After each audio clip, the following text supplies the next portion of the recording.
My name's Erica. I'm trying to weave with every fiber on the planet Earth, and today we will be doing our first insect-produced fiber, Kibiso silk, which is the outer shell.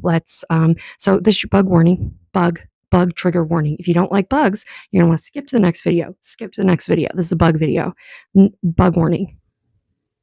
Humans in Neolithic China began interacting with gathered silk around 8,000 years ago, culminating in the massive trade of the Silk Roads starting around 200 BCE. But the practice of working with silk moths traveled anywhere that China had colonies, basically. There are many types of wild silk moths, but the wild silk moth Bombyx mori is the one that was domesticated and used on the Silk Roads. Superfine silk is made by, unfortunately, culling the caterpillar within because it can only be drawn out in a single long thread if the caterpillar does not cut its way free through the silk fibers. Silk that is known as airy or piece silk, the caterpillars are allowed to fully pupate, transform into moths, and cut themselves out, but it makes a much less fine silk.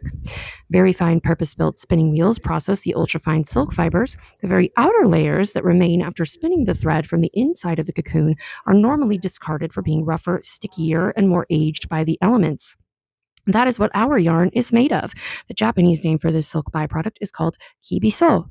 Kibiso account for nearly 60% of the empty cocoon weight, with only 200 grams of fine silk thread coming from 1 kilo of cleaned cocoons. Since 2008, Nuno, the fiber company, has been reducing waste from the spinning and milling process of silk, working with the elderly women in Tsuruoka, which is, I believe, how you say that, one of the last silk weaving towns in Japan. They began a hand weaving project.